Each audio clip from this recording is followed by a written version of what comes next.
자, 여러분 반갑습니다. 잘 지내고 계십니까? 다들 건강하게 잘 지내시는가 궁금하네요. 오늘도 로마서 우리 같이 보면서 또 하나님의 말씀 나누고 하나님의 뜻이, 우리를 향한 하나님의 뜻이 무엇인가 발견하는 시간을 갖도록 하겠습니다. 오늘 말씀은 로마서 3장 9절에서 18절입니다. 로마서 3장 9절에서 18절 함께 보도록 하겠습니다. 성경책 보시면서 우리 같이 영상 보셨으면 좋겠어요. 자, 로마서 3장 9절에서 18절입니다. 제가 읽겠습니다. 그러면 어떠하냐? 우리는 나으냐? 결코 아니라. 유대인이나 헬라인이나 다 죄 아래에 있다고 우리가 이미 선언하였느니라. 기록된 바 의인은 없나니 하나도 없으며 깨닫는 자도 없고 하나님을 찾는 자도 없고 다 치우쳐 함께 무익하게 되고 선을 행하는 자는 없나니 하나도 없도다. 그들의 목구멍은 열린 무덤이요 그 혀로는 속임을 일삼으며 그 입술에는 독사의 독이 있고 그 입에는 저주와 악독이 가득하고 그 발은 피 흘리는 데 빠른지라. 파멸과 고생이 그 길에 있어 평강의 길을 알지 못하였고 그들의 눈 앞에 하나님을 두려워함이 없느니라 함과 같으니라. 아멘.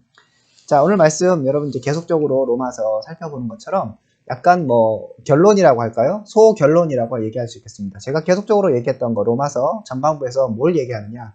모든 사람이 죄인이다 라는 것들을 계속적으로 얘기하고 있습니다. 그죠? 그래서 결국 하나님께서는 행위를 판단하시고 그것대로 심판하신다고 말씀하셨고요. 선을 행하느냐 악을 행하느냐 이 문제로서 하나님의 심판을 받게 되는데 사람은 악을 행할 수밖에 없다는 것이죠. 그죠? 그래서 심판을 받게 되는 것입니다. 우리는 하나님을 온전히 기쁘시게 할 수도 없고 하나님을 찬양하지도 않고 위의 것을 찾지도 않고 그죠? 이렇게 하기 때문에 악을 행하고 있다. 악을 행하는 자는 하나님의 심판을 피할 수 없다. 하나님은 사람을 외모로 보지 않는다고 기록하고 있습니다. 그죠? 그래서 하나님이 유대인이든 헬라인이든 이방인이든 하나님을 믿는 사람이든 어쨌든 간에 중요한 것은 그들의 행위로서 심판하시고 그렇기 때문에 유대인, 그러니까 선택받은 자기들이 스스로 생각하기를 선택된 사람이라고 생각할지라도 그들 역시 죄인이다 라는 것들을 계속적으로 이야기하고 있습니다. 그러니까 결국은 우리가 죄인인 것을 온전히 깨달아야만 그래야만 예수 그리스도의 필요성이 생기게 되는 것이죠. 그래서 로마서는 계속적으로 우리를 죄인으로 코너로 몰고 가고 있다. 전반부가 그렇게 말씀을 계속적으로 드렸습니다. 오늘 이제 그 소결론이라고 얘기할 수 있겠어요. 3장에 이런 부분에서 다시 한번 결론을 내리기를. 그래서 어떻게 됐느냐? 다 죄인이라는 것이죠. 여기 보세요. 그죠? 자, 9절에 이렇게 얘기합니다. 우리는 나으냐? 결코 아니라. 우리가 누구입니까? 유대인인 것이죠. 우리 여러분 이제 지난번에 이렇게 얘기했었죠?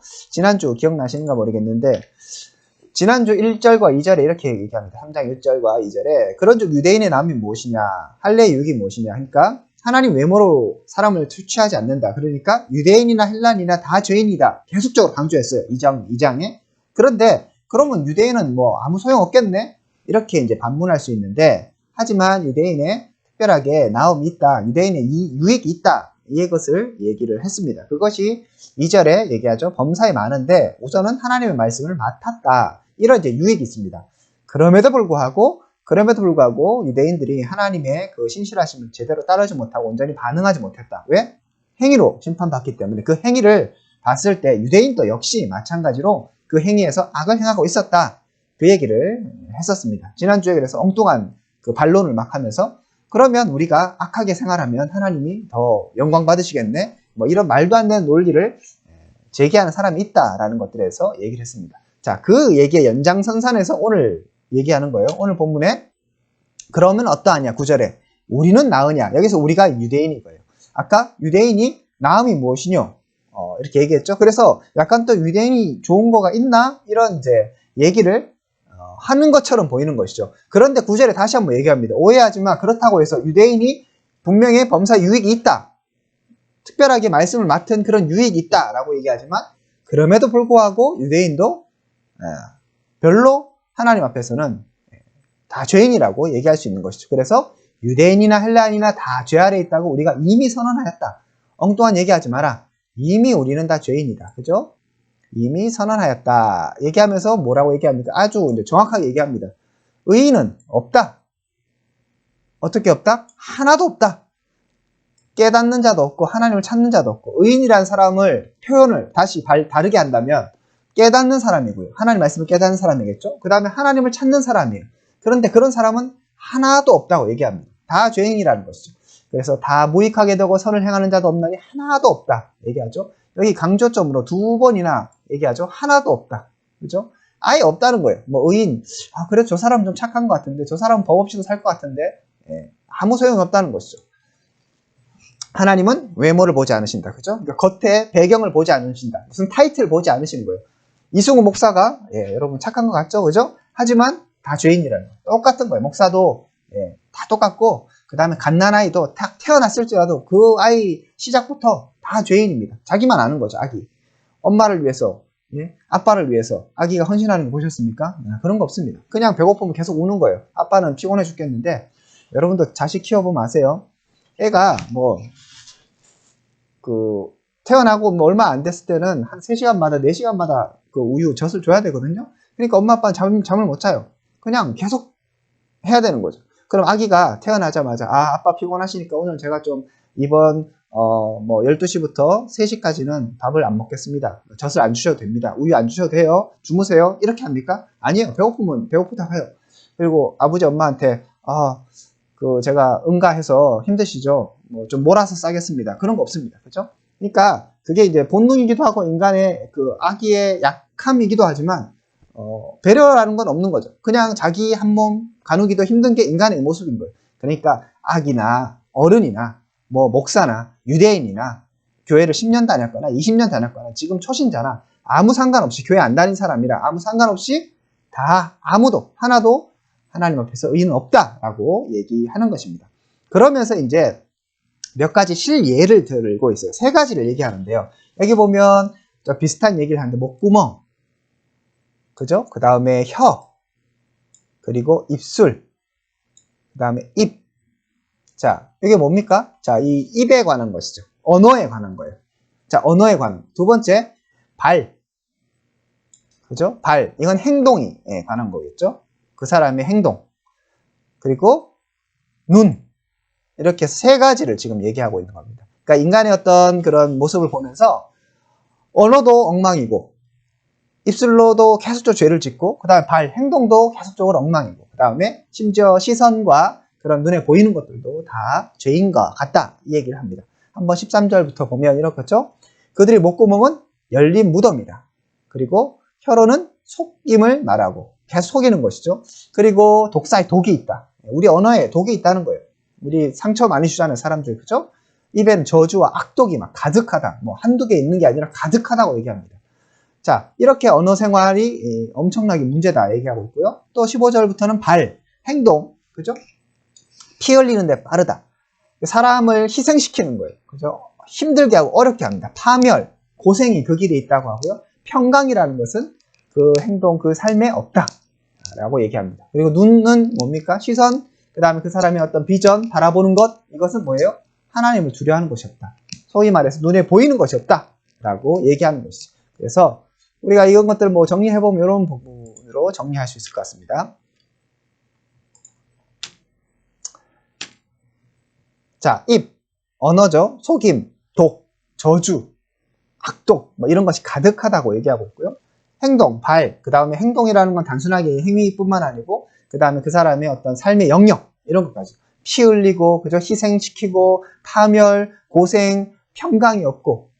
여러분 한번 곰곰이 생각해 보세요. 그러니까 인간이 얼마나 악한가에 대해서 그냥 단순하게 거짓말했어요. 이런 수준의 얘기가 아니란 것이죠. 하나님이 보실 때, 저희가 항상 제가 이 로마서를 보면서 여러분에게 강조드리고 싶은 건 여러분들이 정말 우리가 저를 포함해서 모든 사람이 죄인인데 그냥 죄인이 아니라 아주 악랄하고 악독하여서 지옥에 100만 번 들어가도 너무 당연한 그런 죄인이라는 것을 성경이 얘기하고 있는 거예요. 우리가 그런 생각들을 제대로 하지 못하면 예수님의 그 피, 예수님의 대속, 그 다음 내가 예수님이 나를 위해 십자가에 달려 돌아가셨다는 것이 전혀 안 와닿고 그냥 별로 안 감사해요. 내가 조금 나쁜 짓인데 이런 것이죠. 한 100만 원 빚졌어요. 그러면 100만 원을 탕감받았다고 생각해 보세요. 그러면 100만 원 정도만 감사한 거예요. 그렇지만 여러분 100만 원 조금만 일하면 아르바이트 3, 4개월 하면 100만 원 갚을 수 있어요. 그러니까 크게 엄청나게 감사하지 않은 거죠. 그런데 여러분 탕감받은 비유 아시죠? 그죠? 1만 달란트 빚진 자 그 비유 아십니까? 1만 달란트가 어떤 거냐면 뭐 수백조예요, 수백조. 우리가 상상할 수 없는 돈입니다. 그 돈을 탕감받았다고 생각해 보시죠. 그러니까 실제로 이렇게 일어날 수 없는 건데 아주 극대화시키는 것이죠. 그러니까 그만큼 우리의 죄는 어떻다? 전혀 갚을 길이 없고 그거를 탕감받은 거, 그 죄를 용서받았다. 그런 기쁨을 누려야 되는데 내 죄가 100만 원치다? 이렇게만 생각하면 하나님 은혜에 대해서 우리가 제대로 이해하지 못하는 것이죠. 그러니까 성경은 로마서는 분명하게 얘기하는 것입니다. 우리가 얼마나 악독한가. 속임, 독, 저주가 막 우리의 입술에 입에 가득한 거예요. 여기 마태복음 15장에 보면 이렇게 되어 있습니다. 제가 밑에 써놨는데 입에서 나오는 것들은 뭐에서 나온다고요? 자, 입에 나오는 것들은 마음에서 나온다라는 것이에요. 여러분, 이 입술이 더럽다는 건 단순하게 입이 좀 거치네 이런 차원의 문제가 아니라 그 입술에 그 마음이 더러운 거예요. 악한 거예요. 여러분 입에 자꾸 이렇게 욕을 막 달고 사는 사람 있잖아요. 그런 사람들의 삶을 여러분들도 뭐 특히 남자들도 그런 경향이 있죠. 그런 부분에 있어서 그냥 단순하게 언어 생활이라고 생각하지 마십시오. 여러분 그게 악한 거예요. 내가 다른 사람을 존중하지 않는 것이죠. 그 사람에 대해서 귀하게 여기지 않는 거예요. 그러니까 욕을 하는 거예요. 물론 욕을 안 한다고 해서 뭐 내 마음이 깨끗하다 그런 차원의 문제는 아니지만 여러분 한번 곰곰이 생각해 보십시오. 그러니까 우리는 정말 악한 거죠. 정말 악독하여서 하나님 앞에 심판받기에 너무 당연한 그런 모습이라는 겁니다. 행동도 마찬가지죠. 피를 흘릴 일도 아닌 거예요. 파멸을 하고 고생을 하고 평강이 없는 것이 우리의 삶의 행동의 모습입니다. 나는 그런 적이 없는데 곰곰이 한번 생각해 보세요. 여러분 때문에 물론 뭐 기뻐하는 사람들 있겠지만 때로는 여러분 어떤 사람들은 내가 크게 의도하지 않았을지 모르겠지만 나의 어떤 부주의로 인해서 저도 여러분에게 마찬가지 가질 수 있습니다. 제가 뭐 실수로 여러분에게 뭐 언어로서 말로서 행동으로서 실수를 할 수 있겠죠? 그러면 그 실수라는 것이 실수라고 취급할 수도 있지만 한편으로 생각하면 제가 여러분들을 더 섬기고 더 사랑해야 되는데 그렇게 하지 못한 것이죠. 그죠? 악한 거예요. 나만 생각하기 때문에 그렇게 행동들이 나오게 되는 것이죠. 이런 거에 있어서 우리의 행동은 분명히 심판받을 수밖에 없는 것입니다. 주변 사람들을 그렇게 아프게 하는 거예요. 성경은 얘기하죠. 소자 하나라도 작은 사람 어린아이 하나라도 실족하게 하면 상처받게 하면 어떻게 해요? 연자맷돌에 목에 연자맷돌 달고 빠져 죽으라고 얘기해요. 그건 무슨 얘기입니까? 연자맷돌이 여러분 그냥 맷돌 목에 달아도 가라앉겠죠, 그죠? 연자맷돌은 소가 이렇게 크게 이렇게 하는 그런 맷돌이에요. 소가 이렇게 끌고 다닐 정도의 그런 맷돌 큰 게 있어요. 자, 그거를 목에 메고 빠져 죽어라 라고 얘기할 정도로 큰 죄라고 얘기하는데 그러면 내 평생에 여러분 평생에 한두 번 아니 두세 번 세네 번 너무 자주 있지 않습니까? 특히 우리 가족들에게 상처 주지 않습니까? 가까운 사람이라고 친구들에게 상처 주지 않습니까? 누가 그거에 대해서 아니라고 얘기할 수 있겠습니까? 그러니까 우리는 계속 그러고 다니는 거예요. 언어로서 행동으로서. 그래서 평강을 안 주고 막 분쟁을 일으키고 어려움을 일으키고 그것이 우리의 모습이라는 거예요. 그래서 결국 어떻게 되는가? 입술은 뭡니까? 마음이라고 얘기했어요. 마음에 나오는 것이 악하기 때문에 입술에서 그런 게 나와요. 입술로 나오니까 마음에 악이 있으니까 뭐 어떻게 됩니까? 행동이 또 악하게 나오죠.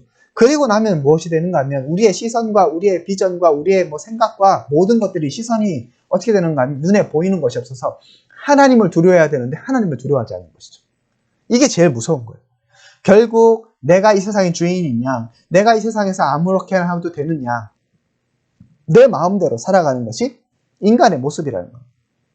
그래서 오늘 말씀처럼 어떻게 해요? 선을 행하는 사람은 하나도 없다라고 성경이 분명하게 도전하고 선언하고 있는 것을 우리가 확인할 수 있는 것이죠. 다시 한번 오늘 말씀 볼까요? 자, 얘기하고 있죠? 보십시오. 다 치우쳐서 무익하게 되고 선을 행하는 자도 없다니 하나도 없다고 얘기하죠. 기록된 바 의인은 없나니 10절에 하나도 없다라고 얘기하고 있습니다. 아무도 의인이 하나님 앞에 의인으로서 설 수가 없다는 것을 분명하게 강조하고 있습니다. 계속적으로 좀 반복되는 얘기일 수 있지만 저는 우리가 이 말씀 앞에서 정말 겸손하게 우리 자신을 돌아봐야 하는 것이죠. 그렇게 하지 않으면 하나님 은혜를 은혜답게 경험할 수 없게 됩니다. 내가 죄인인 것을 그냥 죄인도 아니고 악독한 죄인이라는 것을 깨달을 수 있어야 합니다. 그리고 저는 오늘 여러분에게 좀 더 강조해서 말씀드리고 싶은 것은 18절에 있는 마지막 이 말씀. 하나님을 두려워하지 않는, 그들의 눈앞에 하나님을 두려워함이 없다. 이게 이제 정말로 무서워지는 거죠. 여러분, 왜 내가 뭐 안 좋은 이야기를 하고 다른 사람에게 상처를 주고 문제를 일으키는 게 왜 문제가 됩니까? 왜 죄죠? 결국에 가서 이것은 뭘 얘기하는가 하면 눈앞에서 하나님을 두려움이 없는 것으로 연결되기 때문에 이것이 죄의 근본입니다. 하나님을 두려워하지 않고 하나님을 섬기지 않고 내가 내 삶의 주인인 양 살아가는 것. 이것이 죄 중에 죄요, 악독한 죄 중에 가장 악독한 것이고 죄의 근본이라고 얘기하는 것이죠.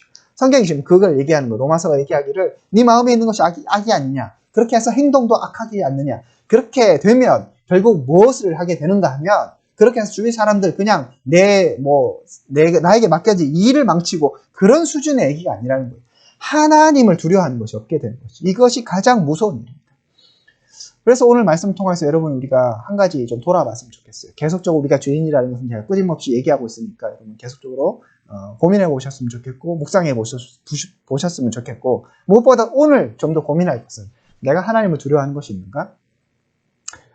하나님을 두려워하는 부분이 있는가? 이 하나님을 두려워한다는 게 무서워한다는 이런 차원을 넘어서서 정말 하나님을 경외하는, 하나님을 높이고 하나님을 찬양하고 하나님만 높이려고 하는, 하나님을 경배하려고 하는 그 마음이 우리 마음에 있는가? 돌아봤으면 좋겠습니다. 여러분, 예의 없는 사람들 한 번씩 얘기하잖아요. 그죠? 어른들에게 막대하는 사람. 그랬을 때 어떻게 해요? 눈에 뵈는 게 없고 이렇게 얘기하잖아요. 마찬가지고요. 우리가 정상적인 사람이라면, 그죠? 예의가 있는 사람이라면 위의 사람들, 꼭 우리는 이제 동방예의지국 하니까 어른들을 좀 섬길 수 있지만 서양도 마찬가지입니다. 여러분, 위에 사람 있으면 내가 얘기하고 싶은 것도 좀 조심하죠. 그죠? 대통령 앞에서, 아니면 사장 앞에서 내가 마음대로 막 하지 않잖아요. 그죠? 그 사람 눈치도 보고 이렇게 하는 거 아닙니까? 그것이 질서이고, 이게, 그냥 단순한 인간 사회에서도 그런 어떤, 그런 질서가 있다면, 하나님 앞에서잖아요. 그런데 눈에 보이는 것이 없어서 그냥 눈앞에 하나님을 두려워하는 것이 아무것도 없다면 아나 모임처럼 마음대로 생활하게 되는 것이죠. 우리의 마음이 그런 것은 아닌가 한번 돌아봤으면 좋겠습니다. 여러분이 오늘 살아갈 때 여러분들이 오늘 여러 가지를 계획하고 말을 하고 그죠? 그 다음에 행동을 하고 그럴 때 여러분의 눈앞에 하나님이 의식됩니까? 여러분의 삶 가운데 하나님이 의식됩니까? 아니면 하나님은 그냥 주일날 잠깐 왔을 때 이런 이야기 들을 때만 잠깐 생각나고 그냥 평소에는 전혀 하나님을 생각하지 않고 하나님을 의식하지 않습니까? 그게 바로 오늘 18절에 얘기하는 것처럼 눈앞에 하나님을 두려움이 없다라고 이야기하는 것이죠. 이것이 죄 중에 죄요 가장 큰 문제인 것을 여러분 기억하셔야 합니다. 저와 여러분들 다시 한번 돌아봅시다. 그리고 도전하기는 우리가 정말 하나님을 두려워하는 마음이 있었으면 좋겠어요. 무서워하는 것이 아니라 경외하고 우리의 주인이신 하나님을 온전히 섬길 수 있는 우리 청년부 될 수 있기를 주님의 이름으로 축복드립니다. 아멘. 자, 제가 기도하고 마치도록 하겠습니다. 하나님, 우리 청년부 한 사람 한 사람이 정말 하나님을 두려워하는 사람들이 될 수 있도록 도와주시옵소서. 그리고 우리가 죄인임을 다시 한번 깨닫고 우리가 정말 주 예수 그리스도의 은혜 아니면 하나님의 은혜 아니면 아무런 소망이 없는 자들임을 온전히 알고 깨닫고 그리고 그 복음의 은혜 가운데 깊이 잠길 수 있는 한 사람 한 사람 될 수 있도록 도와주시옵소서. 참으로 어려운 시기를 살아가고 있습니다. 우리의 건강을 지켜주시고 어려운 가운데서도 정말 하나님만 경외하며 두려움을 느끼지 않고 주님 찬양하는 우리 청년들 될 수 있도록 함께하여 주시옵소서. 예수님 이름으로 기도드립니다. 아멘. 자, 여러분 수고하셨습니다. 예, 또 한 주간도 평안하셨으면 좋겠고요. 하나님 앞에서 승리하시는 여러분들 될 수 있기를 축복합니다. 자, 그러면 또 다음 주에 뵙도록 하겠습니다. 수고하셨습니다. 감사합니다.